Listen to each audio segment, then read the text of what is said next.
Pernahkah Anda berpikir bahwa seluruh kisah manusia, bahkan sebelum ada tulisan, sebelum ada bahasa, sebelum ada sejarah, ternyata masih tersimpan rapi di dalam tubuh kita?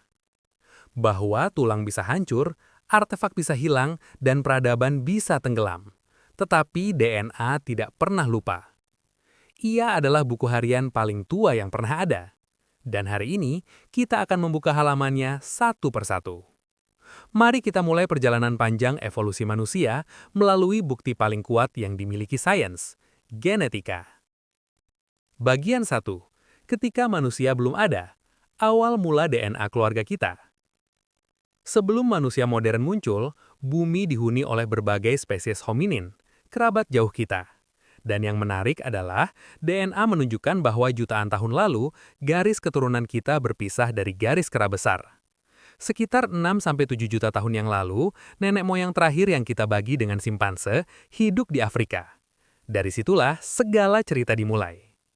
Lalu muncul berbagai spesies, Sahelanthropus cadensis, Australopithecus afarensis atau Lucy, dan banyak lagi. Namun, tidak satupun dari mereka adalah manusia.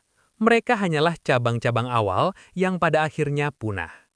Tetapi sebagian kecil DNA mereka mungkin masih terpantul dalam struktur gen kita hingga kini, sebagai jejak evolusi yang sangat tua.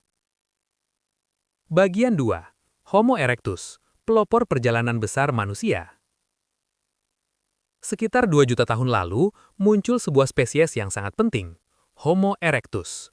Dari sudut pandang DNA, Homo erectus adalah kunci, karena mereka adalah hominin pertama yang keluar dari Afrika dan menyebar ke Timur Tengah, Cina, bahkan Asia Tenggara.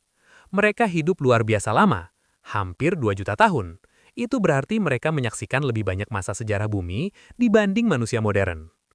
Walaupun DNA Homo erectus tidak utuh ditemukan, pola penyebaran genetik manusia modern menunjukkan bahwa jejak nenek moyang jauh ini ikut membentuk cara manusia berkembang kemudian hari. Bagian 3. Munculnya Homo sapiens, revolusi besar genetik. Sekitar 300.000 tahun lalu, sesuatu terjadi di Afrika.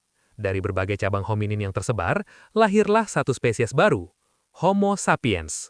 Kitalah itu, dan DNA menunjukkan perbedaan penting yang membedakan kita dari hominin lain. Gen FOXP2 untuk kemampuan bahasa. Gen ini tidak sepenuhnya unik, tetapi modifikasinya pada manusia membuat kita bisa membentuk bahasa kompleks. Struktur otak yang berkembang pesat. Gen yang mengatur pertumbuhan syaraf menunjukkan lonjakan mutasi signifikan. Kapasitas adaptasi tinggi, gen metabolisme, kekebalan tubuh, hingga warna kulit, menyesuaikan lingkungan dengan cepat. DNA manusia modern memperlihatkan bahwa kita adalah spesies yang diciptakan untuk beradaptasi dan bertahan. Bagian 4. Pertemuan yang tak terduga. Kita kawin silang dengan Neanderthal dan Denisovan. Ketika Homo sapiens keluar dari Afrika sekitar 60-70 ribu tahun lalu, kita bukanlah satu-satunya manusia di bumi. Di Eropa ada Neanderthal, di Asia ada Denisovan. Dan inilah bagian paling menarik. Manusia modern tidak memusnahkan mereka. Yang terjadi adalah kawin silang. DNA kita membuktikannya. Orang Eropa dan Timur Tengah 1-4% DNA Neanderthal. Orang Papua, Melanesia, dan sebagian Nusantara hingga 6% DNA Denisovan. Artinya, di dalam tubuh kita mengalir darah 3 jenis manusia sekaligus. Dan DNA mereka memberikan banyak keuntungan. Kekebalan terhadap penyakit, toleransi terhadap cuaca dingin, adaptasi terhadap ketinggian di Tibet yang berasal dari Denisovan.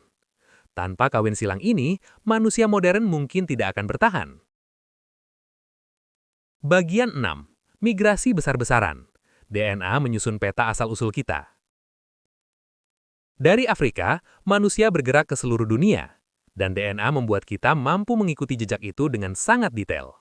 Beberapa tonggak besar migrasi adalah 60.000 tahun lalu keluar dari Afrika, 50.000 tahun lalu tiba di Australia, 45.000 tahun lalu mencapai Eropa, 40.000 tahun Asia Timur, 15.000 tahun benua Amerika melalui Selat Bering, 4.000 hingga 3.500 tahun migrasi Austronesia ke Nusantara dan Pasifik.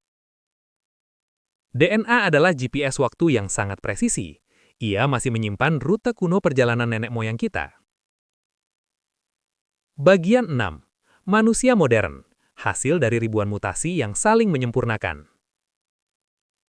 Jika kita melihat DNA manusia modern, kita menemukan mutasi gen metabolik yang memungkinkan manusia memakan berbagai macam makanan, mutasi gen otot dan tulang yang membuat kita mampu berjalan jauh, mutasi yang memungkinkan otak berkembang lebih cepat, gen adaptasi lingkungan, suhu dingin, matahari terik, dataran tinggi.